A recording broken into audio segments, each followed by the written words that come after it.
शोभित जी। राधे राधे। महाराज जी सादर प्रणाम। महाराज जी, अध्यात्म की तरफ चलते चलते अचानक मन विचलित सा हो जाता है, उल्टे से ख्याल आते हैं, नकारात्मक ऊर्जाएं उत्पन्न सी होती हैं महाराज। हाँ, वो चूंकि संसार का मनोरंजन उसको प्रिय लगता है, मन को मनमानी आचरण करना उसको प्रिय लगता है। उसकी गलती नहीं है, हम जहां उसको लगाते हैं वहीं वो राजी होने लगता है। अब जैसे अध्यात्म मार्ग में लगा रहे हैं तो इसमें जहां जहां वो लगा रहा है उसके विरुद्ध बात है। उसको भोग चाहिए, उसको हर इंद्रिय के मना खष्टान इंद्रियाणी प्रकृति स्थान कर सती, पांच ज्ञानेंद्रियों के द्वारा वो विषयों में विचरने का स्वभाव बना लिया है। भगवान कह रहे हैं आप भगवान के अंश, ममैवांशो जीव लोके जीव भूता सनातना मना खष्टान इंद्रियाणी प्रकृति स्थान कर सती। आप इस मन के भुलावे में आकर, मन भोगों के भुलावे में आपको फंसाकर ये सदैव अधीन रखा है। अब अध्यात्म सुनना शुरू किया, अध्यात्म चल तो अध्यात्म में मन को वश में किया जाता है और अभी तक आप मन के वश में रहे। तो जब आप सपोर्ट नहीं देंगे तो वो आपका सपोर्ट करने लगेगा। इसकी चाल समझना, क्योंकि आपके बिना उसकी कोई सत्ता नहीं, वो आपके बिना कुछ नहीं कर सकता, आपके दस्तखत से ही करेगा। जैसे हमारा मन कह रहा है मैं देखूं, हम कह रहे नहीं देखना है, और वो 100 बार कहेगा देखो, आप कहोगे नहीं ये देखो, अब वो लग जाएगा जिधर आप लगाओगे, पर वो कुछ समय तक लगेगा, फिर वो आपको वश में करने की कोशिश करेगा, और वो जब आप ना करेंगे तो आपको जलाएगा। अगर उस जलन को सह गए तो मन को अधीन कर लेंगे, और नहीं सह गए तो मन आपको अधीन कर लेगा। ये खेल चल रहा है। प्रायः सब मन के अधीन ही होते हैं। मन को कोई चेला बनाने वही सच्चा गुरु। दूसरों को तो चेला बनाना सहज है, मन को जो चेला बना ले वही सच्चा गुरु। मन ने सबको चेला बना रखा है, नहीं बना रखा? जैसा जैसा कहता है वैसे ही करना पड़ता है। और बड़ा बात यह है कि मन को हम जैसा कहें शास्त्र आज्ञा से वैसा चला ले सो महात्मा, वही गुरु, वही भक्त। नहीं तो भाई भेष चाहे जो हो, पर मन के अधीनता से मुक्त होना बहुत कठिन होता है। कोई बिरला मन को अधीन करके भगवान की प्राप्ति करता है। तो आप लोग उसी बिरले में हैं, क्योंकि अगर सत्संग मिल रहा है, साधु संग मिल रहा है, और अध्यात्म की बातें सुन रहे हैं, अध्यात्म में चल रहे हैं, तो हम ये नहीं कह सकते कि हमारे ऊपर भगवान की कृपा नहीं। कृपा है, पर हमें विचलित नहीं होना। कम से कम ये बात आप स्वीकार करते हैं कि कभी कभी वो हमको गिराने की कोशिश करता है, अर्थात आपका बहुत सहयोग देने लगा है। तो एक समय था कि हम पूरे उसके अधीन थे, आज है कि आधा आधा हो गया है। आधा वो हमारे अधीन हो रहा है, आधा अपने अधीन करना चाहता है। तो चढ़ाई और चढ़ते जाओ, उसके पॉइंट कम करते जाओ, अपने पॉइंट बढ़ाते जाओ कि अब 60%, अब 65%, अब 70%। फिर जिस दिन 100% तो तुम्हारे अधीन हो गया, उसी दिन भगवान के आनंद का जो स्वरूप है वो प्रकाशित कर देगा। अब ये लड़ाई बहुत जोर की है, छोटी मोटी लड़ाई नहीं है। वो छोटा मोटा शक्तिशाली नहीं, बहुत शक्तिशाली है। क्या? आपको सपोर्ट देगा, राधा राधा राधा, फिर धीरे से आपके सामने रखेगा। देखो इतने दिन जब करते हुआ कोई सुख तो नहीं मिल रहा, इसको भोगो, अभी आनंद आ जाएगा। और देखो ये भोग आपके पास व्यवस्थित है, देखो ना, अभी आनंद आ जाएगा। अच्छा, अब रुका राधा नाम, अब वो उस भोग में ले गया। अब राधा नाम जपना चाहोगे तो अच्छा नहीं लगेगा, अरुचि, वो अपने अधीन करता चला जाएगा। कोई विवेकवान गुरु कृपा पात्र इसकी ये चाल समझ जाता है, अरे अरे मुझे तो पुनः फंसा रहा है, गिरा रहा है। नहीं नहीं नहीं, राधा राधा राधा राधा राधा राधा राधा राधा राधा, तब बचा जा सकता है। ले ये बहुत प्रवीण है मन, बहुत फुसला के फंसाता है। ऐसे ही फंसाता है कि देखो देख लेंगे, छुएंगे थोड़ी, नजदीक पहुंचा जिस विषय का, छू लेंगे, कुछ होगा थोड़ी, और धीरे धीरे धीरे वो तुम्हें लगेगा कि यार गलती हो गई, ऐसा क्यों हो गया, ऐसा यूं हो गया कि उसकी चाल को नहीं समझ पाए हम, उसकी चाल को नहीं समझ पाए। हर एक इंद्री के साथ ये जुड़ा हुआ है। ये सुन लेंगे, ये देख लेंगे, ये छू लेंगे, ये भोग लेंगे, इन्हीं इंद्रियों के कारण हमें परमात्मा प्राप्ति नहीं हो रही। यही इंद्रियां भोगों में फंसाए हुए हैं और उसका मुखिया ये मन है। और ये बहुत चतुर मंत्री है आपका मंत्री। पर ऐसा समझ लो कि भोला राजा और चतुर मंत्री, तो उसकी दुर्दशा कैसी होती राजा की। जो सलाह देता है वैसे ही कर देता है और वो फंसता चला जाता है। और मंत्री अपने को बलवान बनाकर केवल नाम मात्र का राजा उसको बनाए हुए सारा काम वही कर रहा है। देख लो आप, नाम मात्र के आप जीवात्मा भगवान के अंश हो, सारा काम वही मन कर रहा है। हमारा मन कर रहा है आज ये खाएं तो हम खाएं, नहीं, ये मन की मांग है, तेरी मांग नहीं है। लेकिन ऐसा कौन भेद पैदा कर पाता है। अब मेरा मन कह रहा है आज ये देखा जाए, तो अब भाई देखा जाए। मेरा मन कह रहा है, तो कभी कभी मन अच्छा सपोर्ट करता है। जैसे आपको मन ने ही कहा चलो चलते हैं सत्संग में, बाबा के पास बैठते हैं वृंदावन में, तो अच्छा सपोर्ट दिया ना। वो सपोर्ट ना देता तो आप नहीं आ पाते। बस इसको अच्छे सपोर्ट के पॉइंट में लगाते रहो। और जब बुरा सपोर्ट करे उस समय सहना बहुत कठिन होता है। अगर मन ने ठान लिया कि अब ये करना है और आपने कह दिया ना, तो आपको जलाना शुरू करेगा। और उस जलन को जो सह गया, यम ही न व्यथ्यन्ते ते पुरुषम पुरुषर्षव सम दुखा सुखाधीरम स्वमृतत्वाय कल्पते, उस जलन को जो सह गया सो भगवान को प्राप्त करने की सामर्थ्य रख लेता है। बहुत कठिन है मन की जलन को सहना। बाहर के थप्पड़ सह जाना सही, लेकिन मन के थप्पड़ सहना बहुत कठिन, सबको गिरा देता है। इसका बहुत विचित्र बल होता है और इससे बचने का केवल एक उपाय है, नाम जप न छूटे और ये स्वीकार मत करो कि मुझे चाहिए। जैसे मन कह रहा है आज उस होटल में चलते हैं, अब रसेंद्री और मन एक हो गया है। अब आपको लगता है मेरी मांग है, तो बोले भाई आज मेरा मन कह रहा है यही, आज मेरा मन कह रहा है कि आज उस होटल का भोजन होना चाहिए। अरे तेरा मन कह रहा है, तू खुद कह रहा है, अब उसमें निर्णय करो सही है कि गलत। अगर गलत लग रहा है इसकी चाल तो आप मत जाओ। घर में रोटी दाल बनाओ, इसको अच्छा नहीं लगेगा, ये 100 बार कहेगा नहीं नहीं, तो आपको नहीं भाई आज तो यही खाना पड़ेगा। कल भले विचार करेंगे, कल विचार करेंगे आपकी बात पर आज नहीं, आज तो ऐसे बस में करना होता है। एक साधु के मन में आई कि खीर मिले, बहुत दिन से नहीं मिली, मन है कभी कुछ भी सोच सकता है, बहुत व्याकुलता हो गई, बस खीर खीर खीर। तो एक भगत के यहां गए, 10-5 गाय भैंस बंधी थी, और उनका कि आपकी श्रद्धा है संतों पर। उनका महाराज आदेश कीजिए। तो बोले 10 संतों के लिए खीर बना सकते हो आप? बोले 20, घर का दूध है, हम 20 संतों के लिए बना देंगे। बोले हम 11 बजे आएंगे दोपहर के, आप बना के तैयार रखिए। वो अकेले आए, तो उनका और संत? बोले और संत यही है सर। अकेले कमरे में बैठे 20 संतों की खीर, और कहा आप लोग बाहर हो जाइए, हम एकांत में पाना चाहते हैं। वो पाए तो भाई 20 संतों के लिए खीर बनी, मतलब 20 पेट भर जाए। तो अब पाए, फिर एकदम यहां तक हो गए तो उल्टी हो गई, फिर मिलाया उसी को। फिर मन कह रहा नहीं अब खीर नहीं चाहिए। बोले नहीं, खाओ खाओ खीर खाओ। रोमांच हो गया, नहीं खाएंगे एकदम। तो बोले जिंदगी में खीर का नाम मत लेना, जिंदगी। तो या तो ऐसे उतरो, या तो ऐसे उतरो। इसको वश में करना बहुत अच्छा। एकदम विरोध भी नहीं कर सकते आप इसका, चल ही नहीं पाओगे। इसका विरोध भी एकदम नहीं कर सकते, सपोर्ट भी करना पड़ेगा। तो अच्छी बात में इसका सपोर्ट करो। अब कह रहा है जैसे हमें आज मीठा खाना है, ठीक है तुम्हारी मांग बुरी नहीं है।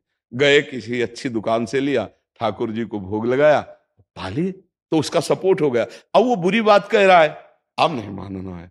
उस समय जो जलन उसे सह जाओ, बस यही साधना का है। मन को अगर अधीन कर लिया तो बात बन गई।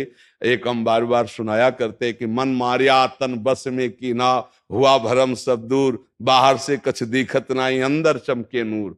आपो त्याग जगत में बैठे नहीं किसी से काम, उनमें तो कछु अंतर नाई, संत कहो चाहे राम। वो गृहस्थी में भी है। आप एक पत्नी व्रत लिए हुए धर्म से आप चलते हैं, दूसरी किसी माता बहन की तरफ गंदी दृष्टि नहीं, धर्म से धन कमाते, परिवार का पोषण करते, नाम जब आप महात्मा है, आप सतमार्ग के पथिक हैं, क्योंकि आप अपने प्रवृत्ति धर्म से चल रहे हैं और एक निवृत्ति में अपने धर्म से चल रहा है, तो वो महात्मा है। ऐसा महात्मा का मतलब केवल वेश से नहीं होता, महात्मा का मतलब उस लक्षण से होता है। अगर आप भागवतिक लक्षण से हैं तो आप भक्त हैं, आप वैष्णव हैं, आप महात्मा हैं। तो मनुष्य जीवन का परम लक्ष्य है मन को अधीन करके परमात्मा प्राप्ति करना। अगर मन अधीन नहीं हुआ तो परमात्मा प्राप्ति में बड़ी बाधा खड़ी हो जाती है। नाम जप करते रहो, धीरे धीरे वो बल आता रहेगा नाम जप से कि आप मन को अधीन कर लोगे।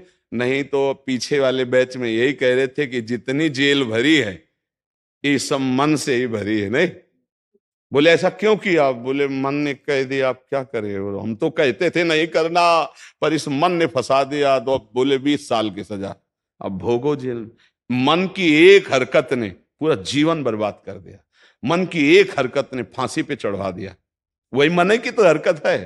तो हमें लगता है बहुत होश में रहा जाए, ये जो मंत्री है सलाहकार मन, इस पर नजर रखी जाए कि इसकी गलत सलाह पे दस्तखत ना करो। और अगर आप स्वीकृति नहीं देंगे तो कुछ नहीं कर पाएगा, पक्का समझना। आपकी स्वीकृति से ही होता है जो कुछ होता है। आप जहां कह देते हैं कि चलो अच्छा ठीक है, बस फिर आपकी कोई गम नहीं है, वो आपसे करवा के मालेगा। इतना बलवान मन है, बड़े बड़ों से करवा लेता है। आप तो मान लो गृहस्थी में हो, जिसने आजीवन भगवान का मार्ग चयन किया है उसको भूल में डाल देता है, गलत मार्ग में ले जाता है। आप तो गृहस्थी में मान लो आपसे चूक होना स्वाभाविक है, क्योंकि प्रपंच माया प्रपंच में जिसने जीवन भर के लिए नियम लिया है उससे भी चूक करवा देता है। बड़ा विचित्र मन है। हाँ, अगर मन कहीं अधीन हुआ है तो भगवान का आश्रय लेकर और विवेक के द्वारा इसे अधीन किया जाता है। और विवेक ये बाजार में मिलता नहीं है, ये सत्संग से मिलता है। जैसे आप सुन रहे हैं, बिन सत्संग विवेक न होई और राम कृपा बिन सुलभ न सोई। सत्संग होता है भगवान की कृपा से, और सत्संग से मिलता है विवेक, और विवेक से मन का शासन। निर्णय किया जाता है, तू गलत सलाह दे रहा है और मेरी मांग नहीं तेरी मांग है, मैं इसको रिजेक्ट करता हूं, नहीं पास करता हूं। बस वो कुछ नहीं कर पाए। पर इतना ज्ञान नहीं रहता भैया, जहां वो मन से आज गरम गरम कचौड़ी दाल की हो और फिर चटनी हो, फिर अब आप खोज करोगे कहाँ बन रही है, हम खरीद के खाए। मन ऐसे ही फंसा रहा है। आप देखो ना, अपने घर में सब भोग सामग्री है, लेकिन जिनका मन, जो भजन नहीं करते, जो सत्संग नहीं करते, उनका मन गंदे आचरणों में फंसा है। घर में वो सब भोग सामग्री, धर्म पूर्वक भोग करके वो भगवान को प्राप्त कर सकते थे, लेकिन वो अधर्माचरण, कलह, अशांति घर में है, और उनका मन कहां ले जाता है? गंदे गंदी जगह उनको फंसाए। ये मन की चाल है। आपके घर में है, धर्म पूर्वक भोग सकते हैं, लेकिन आपसे अधर्म करवाता है, पापाचरण करवाता है। आप विचार करो क्या है इन शरीरों में, क्या है, या उन भोगों में क्या है? कितना भोगोगे? चाहे जितना भोग लो, कभी तृप्ति होने वाली नहीं। और धर्म से चलोगे तो एक दिन इनसे निवृत्ति हो जाएगी, तृप्ति तो नहीं, निवृत्ति हो जाएगी, और आप प्रभु को प्यारे, प्रभु के प्रियजन बन जाएंगे। यही मनुष्य जीवन का लाभ है कि हम कमाई करने आए धर्म की, पुण्य की, नाम की, भगवान का नाम जप करके मंगल करने की, पर ये दिमाग में नहीं रहता। और यही लगता है जितना धन हो जाए, जितनी भोग सामग्री हो जाए, खूब भोगे, मौज से जिए। पर अधर्म आचरण करने वाला कभी मौज से नहीं रह सकता। ये शब्द याद रखो, चिंता, भय, शोक, घबराहट और दुख, ये उसको कभी छोड़ेगा नहीं जो पाप कर्म करता है। अचानक बेमतलब की कल्पना भय की सवार रहेगी और धीरे धीरे वो मन डिप्रेशन में पहुंचने लगता है। क्यों? क्योंकि पापाचरण हो जाता है। और घर के किसी व्यक्ति से ठीक से बात नहीं करेगा। क्यों? अंदर से डिस्टर्ब हो चुका है। ये क्यों हुआ? बोले पापाचरण से हुआ। आज बहुत ज्यादा लोग डिप्रेशन में जा रहे हैं, बहुत ज्यादा लोग। इसका कारण जानते हो क्या है? यही मनमानी आचरण। मनमानी आचरण बचपन से शुरू हो जाता है, गंदा आचरण, गंदा व्यवहार, और वो दिमाग काम नहीं करता। एक प्रियता हमारे अंदर होती है कि कोई हमें प्यार करे, आप समझना। एक हमारे अंदर प्रेम की मांग होती है कि कोई हमें प्यार करे। नौ किशोर अवस्था में, जब यौवन अवस्था का, अगर उस समय हमें गलत संग मिल गया तो विक्षिप्त हो जाता है चित्त। अच्छा, प्यार कोई समझ पावे तो मुश्किल की बात है। प्रेम का निर्वाह तो सिर्फ भगवान करते हैं, या भगवान प्रदत्त ऐसा कोई दे दे जो प्रेम का निर्वाह करे। नहीं, अपने हृदय से जिसको हम प्रेम करते हैं और वो कहीं दूसरी जगह देख रहा है, अब विक्षिप्त हो जाएगा वो व्यक्ति, नहीं हो जाएगा। और ये प्रायः बहुत तायत में हो रहा है। क्यों? क्योंकि पूर्व संस्कार बन गए। अच्छा, जैसे देखना,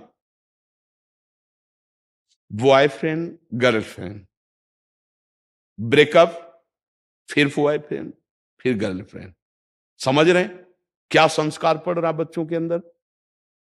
अब वो जब वर्ण करेंगे एक पति का, तो उनके अंदर निष्ठा आ पाएगी, वो संयम से चल पाएंगे, वो एक गृहस्थी को संभाल पाएंगे, वो अपने पति या पत्नी पर पूर्ण प्रेम कर पाएंगे? नहीं कर पाएंगे। क्यों? क्योंकि आदत खराब हो चुकी, संस्कार खराब हो चुके। अब ये हमारे समाज में ज्यादा फैल रहा है, नहीं फैल रहा है। अब जहां मन को संयम में लाने की बात आती है, वहां मन को तो हमने पहले ही रद्दी कागज बना दिया, पहले ही हमने उसको गंदा कर दिया। अब कैसे हो सकता है? गृहस्थी बहुत पावन मार्ग है, कोई ऐसा नहीं है।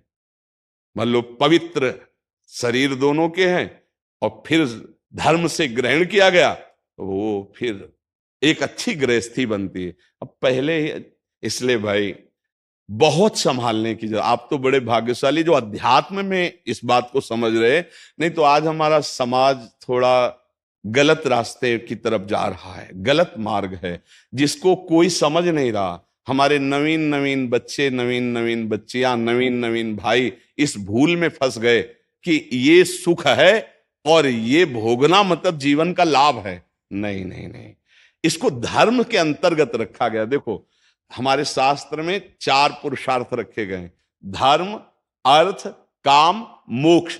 काम कहां है? तीसरे नंबर पे है। पहले में क्या है? धर्म, और आखिरी में क्या है? मोक्ष। जो धर्म से चलता है, धन धर्म से कमाता है, धर्म से काम भोग करता है, वो मोक्ष को प्राप्त हो जाता है।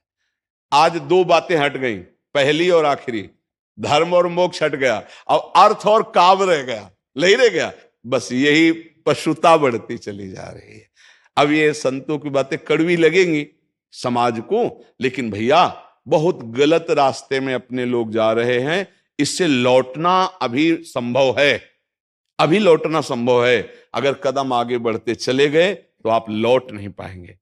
आप देखो, हमारे नवीन बच्चों में बहुत डिप्रेशन की ये बात आती चली जाए। क्यों? विक्षेप पे विक्षेप पड़ रहा है। अब वो उससे आसक्त है, वो ब्रेकअप हो गया, अब उसका दिमाग पे जो भार पड़ा वो पूरे जीवन की जीवनी शक्ति को नष्ट कर रहा है, चाहे बच्चा हो चाहे बच्ची हो। मतलब कई ऐसी समस्याएं प्रकट हो रही हैं जो अपनी बात कह नहीं सकते हैं और अंदर ही अंदर वो अपने को खोखला कर लेते हैं। हमें लगता है कि माता पिता को, परिवार को इन समस्याओं से, बच्चों से जुड़कर उनको हटाना चाहिए, उनको शिक्षा देनी चाहिए, उनको ऐसा मित्रवत बल देना चाहिए जिससे उनकी मानसिकता उभरे। अगर ये छूट बनी रही, इसे कहा जाता है दोस्ती, लेकिन भारी दुश्मनी फैल रही है, भारी हमारे जीवन का नाश करने वाली वृत्तियां फैल रही। तो इसलिए इससे बचा जाए और नाम जप किया जाए। अगर मन को छूट मिल जाए तो नरक पहुंचाने की पूरी व्यवस्था कर देगा। मन को छूट मिल जाए तो भारी से भारी अपराध करा देगा और जलाता रहेगा। इसलिए मन को छूट ना दी जाए, और मन को छूट ना दी जाए इसके लिए जो चाहिए विवेक, वो सत्संग सुना जाए, और जो बल चाहिए वो नाम जप किया जाए। नाम का बल और सत्संग का विवेक, ये 2 ही बचा सकते। साधन को हरि भजन है, कै सत्संग सहाय। जी।